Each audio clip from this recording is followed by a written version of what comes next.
This is Always Talking Ball. Tyler Noe, Lance Barton. If it's your first time in, real quick before we get started, as always, make sure you like and subscribe on whatever platform you're tuning in on, and make sure you're following us on X, Instagram, and TikTok. Lance, let's get into our big game breakdown, sponsored by Branded Bills. Click on the link in the description or this QR code on the screen that just popped up on YouTube. And when you get to the checkout, type in the promo code BRANDED15 for 15% off of your order. Lance has got a Branded Bills hat on there. They've got USA stuff. They've got dad life hats. They've got all kinds of colleges. They've got Baylor. They've got Alabama. They've got Indiana. They've got Illinois. They've got all kinds of stuff. So many hats out there for all the college football lovers, college sports lovers. I'm not sure you can get it in by week 1 if you're listening to this, but you'll get in by week 2. And then it'll go along with one of our sponsors later, as we're talking about getting stuff in for the college football season. Final game in our big game breakdowns, Friday night, 8 p.m. Eastern on Fox. The Auburn Tigers travel to Waco to take on the Baylor Bears. Auburn favored by 2.5 in the game. This game, I'll just put it right out there. This game, to me, will be decided by Jackson Arnold and the Auburn wide receiver room versus the Baylor defensive backs room. It's one of the best units in the country, that wide receiver room. Baylor's secondary struggled last year. Will they have improved enough to try to slow down that offense? And will Jackson Arnold have improved enough? Obviously, he's still a 5-star talent coming out of high school. It was kind of that Tennessee game last year where things kind of fell off the wheels. The wheels fell off for him. Again, Tennessee was a top 10 defense last year. He was going against a top 10 defense. And one of the best D-lines in the country. Yeah, we got to keep that in mind too. So it just this is a big one. This is a big one for Hugh Freeze. I'm not going to say it's bigger for him than it is for Baylor. Obviously, Baylor, again, kind of with the Clemson LSU thing, Big 12 wants to prove that they belong, right? They got an SEC team coming into their backyard.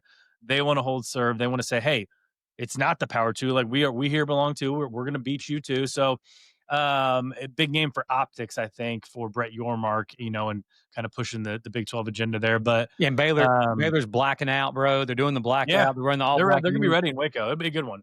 They're breaking out those old school gold chrome helmets. I think Bryce Petty back in the day, the Riles teams made famous. They're breaking those helmets back out. They're doing all the little stuff that honestly, when the game kicks off, none of that matters. But all the emotion that'll be played into this, the home game for Baylor, some of the big boosters at Baylor, that all the millionaires there around Waco and stuff are talking about trying to lock up as many tickets as they possibly can to try not to let Auburn, because Auburn's one of those teams that does travel well, trying not to let them in the stadium. But I agree with you. This game really does come down to, what does Jackson Arnold look like at the quarterback position? I don't know if this is true or not, but the rumors that you hear from people that cover Auburn, Hugh Freeze is kind of even saying it, but I don't know what to believe with him in some of his press conferences anyway. He mentioned that Jackson Arnold, he said all 3 quarterbacks may play. Jackson Arnold, Ashton Daniels, and Deuce Knight. Who knows, man? He's talked about how they have a guy that calls plays on first down and another guy that calls plays on second down, and then he calls plays on third down. That's got to be a smoke screen. I can't believe that's real. I can't believe he would actually say that publicly if it is true. Yeah. He just must have no pulse on anything if that's the case. But yeah, I don't disagree. If you're Baylor, I think that you have to, your defensive style of game going into this game is, I want to see if Jackson Arnold can beat me. I'm not going to let Auburn start running the football with Damari Alston. Auburn's going to be a running back by committee. Damari Alston, Darrell Robinson transfer from UConn, who they've been talking a lot about this offseason. Jeremiah Cobb and Damari Alston's been there at Auburn. And then Darrell Robertson. They've got a freshman that's not the freshman that we thought it was going to be. They've got a freshman that was a 3-star coming out of Auburn High School that's been getting some publicity, getting a lot of good pub, and Omar Mapson, that they've been talking a lot about. Hugh Freeze specifically mentioned him after a couple of their scrimmages, that he's really been looking good. So maybe we see him some in this game. Alvin Henderson's just buried on the depth chart. Maybe. I don't know. But you know how this works, man. We're saying this right now. We're acting like he's not going to get a carry. He'll end up, having 100 yards in this game or something. But the Auburn wide receivers core are one of the best in the country. So I agree with you. If you're Baylor, you can't let them run the football, and then that open things up in that RPO offense for Auburn. They're going to, stick the ball in the running back's belly, and if they're running the football, that makes your defense have to commit up and respect the run. and they're sitting there starting to force extra bodies in the box. And then there's Cam Coleman and Eric Singleton Jr. and Malcolm Simmons and Wake transfer Horatio Fields, who's been, again, a lot of good publicity coming out about him this offseason. Those guys can beat you over the top and beat you downfield and make you look bad in a hurry. So stop the running game for Baylor, make Jackson Arnold make plays, make him beat you. That's what you've got to do. Auburn, they're going to have one of the better offensive lines that they've had in a while. So again, they might be able to run the football because of how good that offensive line is possibly going to be for Auburn. But I want to see, dude, what Auburn's defense looks like against this Baylor offense. Baylor last year, last 6 games of the year, went 6-0 in the regular season. The final 6 games averaged over 42 points per game during that time. Sawyer Robertson was one of the best quarterbacks in the country in the back half of last season. Running back Bryson Washington as a freshman last year, one of the best tailbacks in the entire country, rushed for over 1,000 yards when he took over the starting position. He's back. His running mate, Dawson Pendergrass, tough injury, man, in camp. He's out for the season. So who's going to be the next guy up behind Bryson Washington? Be interesting to see that. They bring back their top pass catchers in Josh Cameron, Ashton Hawkins. Alabama transfer Kobe Prentice is going to be in the slot for Baylor. He was really solid at Alabama, so I expect him to make some noise for Baylor in that offense. And then Cole Wilson, who was a slot receiver, really fast, speedy guy at Texas State. There at G.J. Kinney's offense at Texas State, transferred to Baylor. So he's another one to keep an eye on. He's a home run type threat. And then they've got one of the better, I'm going to say this, not better, one of the most talented tight ends in college football, and Michael Trigg. He's played at USC. He's played at Ole Miss for Lane Kiffin. He's bounced around a couple of times in college football, but the dude is a freak athlete, great hands. One of those, again, it's a really good wide receiver at the tight end position. I think that matchup with Auburn's defense, who Auburn might be the best defense in the country that people don't talk about enough. I'm not saying they're the best defense in the country. I'm saying they're one of the better defenses that, like, nobody nationally ever talks about them when they talk about some of the best defenses in the country. I mean, Auburn last year was top 30 in total offense and total defense in college football, and there was only like 6 teams in the country that could say that. Some of those teams were Ohio States and your Oregons and Notre Dame's and some of your best teams in the country. And then there was Auburn. They were just minus 22 in the turnover margin last year.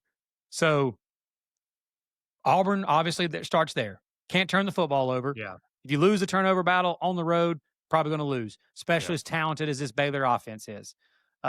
Baylor defensively, can they improve with head coach Dave Aranda, who we know he's cut his teeth as a really good defensive coordinator in the past before he came to Baylor. That's his specialty. That's his side of the ball. Jake Spavital is holding up his end of the bargain as the OC for Baylor. Dave Aranda needs to do that on the defensive side of the ball for Baylor. I don't have a best bet in this game. Honestly, man, I think this is going to be one of the best games of the entire weekend. And I think it's going to be one of the most highly contested games. I think that this could be one of those typical Auburn games, man, that is just, as our boy Jake Crane says, is freaking four loco drunk in this game. Multiple turnovers, just goofy stuff happening everywhere, and big plays, big exciting plays with both these offenses. Wouldn't shock me at all to see that. If I have to make a pick, man, I think Auburn's defensive front and Auburn's defense ends up being the difference in this game. I think Auburn's offensive line is going to be able to lean on that Baylor defense a little bit. And I think Auburn, in an absolute wild game, wins a very close one. Obviously, it wouldn't shock me to see Baylor win this game. But, dude, to your point earlier, if Auburn loses this game, the optics, the narratives, all the stuff surrounding Hugh Freeze will be loud if they lose this game. Super negative. But again, if I have to take a pick, I'm taking Auburn. I'm not letting you move on. I know you're trying to. Who if you have to make a pick, who you got? No, I'm with you, man. Like, I could see either team winning this game. No best bets for me. If I had to pick it, I mean, I would roll with the home team. I would roll with the home dog. Yeah. Just, trust Sawyer Robertson more than Jackson Arnold at this point. Yeah. I just think, and I mean, like, we're talking about Think about who we're talking about who needs to fix the defense. Dave Aranda. Like, who? When did we ever think we would say that? Who needs to fix his defense? Like, I think we can trust Dave Aranda to coach defense pretty well. He did it at LSU for a long time, right? So, I think they'll improve. I think the secondary improved. But man, I'm pumped to watch that game on It's Friday going to be a night. lot of fun. Continue to subscribe on YouTube and follow us on Apple and Spotify. Share it with your friends, share it with your family. Everybody's getting back into college football season now.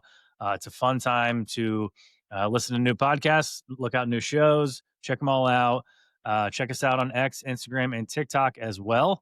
We're always on there. I'm always posting out some good clips throughout the week and good graphs and all that. For Lance Barton, I'm Tyler Noe. Take care. Have a great rest of your day, and we will see you next time.